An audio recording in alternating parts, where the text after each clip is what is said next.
ప్రపంచ రాజకీయాల్లో ఓ పెద్ద వ్యూహాత్మక మార్పు జరుగుతుంది. దీని కేంద్రమేంటంటే ఇండియా రష్యా మధ్య కుదిరిన ఓ కొత్త సైనిక ఒప్పందం. అసలేంటిది? దీని సంగతేంటో వివరంగా చూద్దాం. 3000 ఈ నెంబర్ ఎందుకు ఇంత ముఖ్యం అనుకుంటున్నారా? ఎందుకంటే ఈ కొత్త ఒప్పందం ప్రకారం ఇండియా రష్యా రెండు దేశాల సైనికులు 3000 మంది వరకు ఒకరి దేశంలో మరొకరు పర్మనెంటుగా ఉండొచ్చు.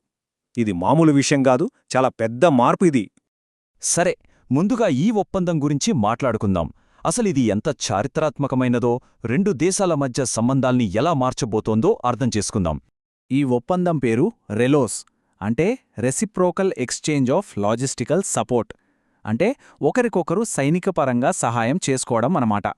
ఈ చర్చలు ఎప్పట్నుంచో, అంటే దాదాపు 2018 నుంచే నడుస్తున్నాయి.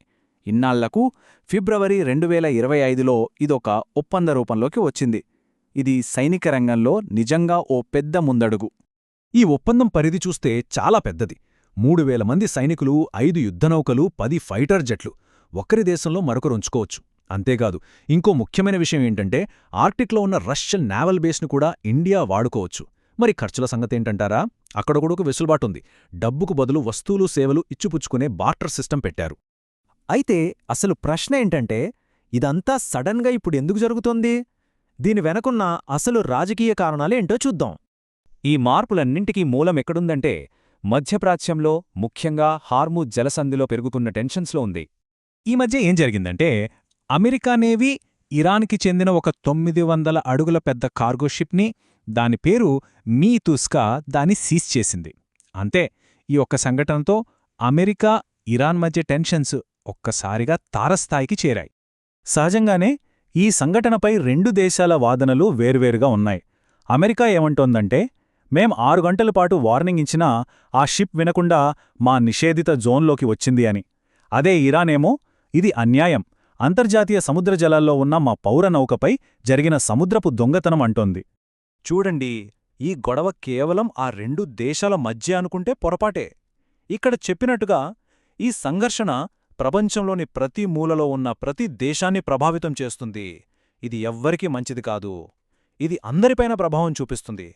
సరే, మధ్యప్రాచ్యంలో ఈ వివాదానికి మన దక్షిణాసియాలో మారుతున్న ఈ పొత్తులకు సంబంధమేంటి?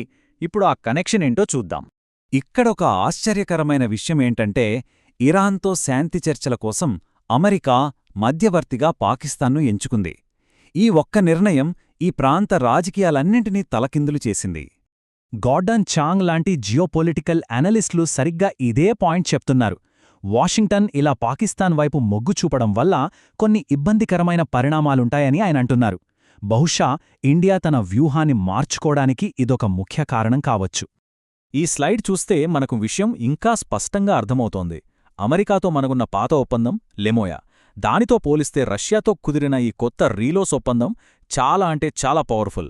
లెమోయాలో సైనికుల్ని ఉంచే అవకాశం లేదు, నేవల్ బేస్ల యాక్సెస్ లేదు. కాని రీలోస్లో ఆ రెండూ ఉన్నాయి. అందుకే ఇది ఇండియాకు చాలా కీలకమైన ఒప్పందంగా మారింది. సరే, ఈ రాజకీయ ఎత్తుగడల వల్ల మన రోజువారీ జీవితంపై, ఆర్థిక వ్యవస్థపై ఎలాంటి ప్రభావం పడుతోందో ఇప్పుడు చూద్దాం. ఈ గొడవలన్నీ మొదలవకముందు ఒక బ్యారెల్ ముడిచమురు ధర $93గా ఉండేది. కానీ ఈ టెన్షన్స్ తర్వాత ఆ ధర కాస్త $97కు పెరిగింది. ఇది నేరుగా ప్రపంచ ఆర్థిక వ్యవస్థపై పడే ప్రభావం అన్నమాట. ఈ చార్ట్లో చూస్తే మీకు క్లియర్గా కనిపిస్తుంది. ముడిచమురు ధర దాదాపు 7% పెరిగింది. అంటే ఈ రాజకీయ గొడవల వల్ల మన జేబులకు చిల్లు ఎలా పడుతుందో ఇది స్పష్టంగా చూపిస్తోంది. ఈ ప్రభావం కేవలం ఆర్థికంగానే ఆగిపోలేదు, ప్రాంతీయంగా కూడా కొత్త సమస్యలు వస్తున్నాయి. ఇప్పుడు ఇండియా నేపాల్ సరిహద్దులో కూడా కొత్త ఉద్రిక్తతలు మొదలయ్యాయి. నేపాల్ ఒక కొత్త కస్టమ్స్ రూల్ను చాలా స్ట్రిక్ట్గా అమలు చేస్తోంది.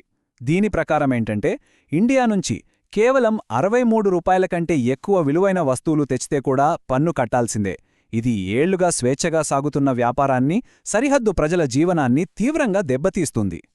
సరే, ఇప్పటిదాకా మనం చూసిన ఈ సమాచారనంతటినీ కలిపి చూస్తే చివరిగా మనకు ఏమర్థమవుతోంది?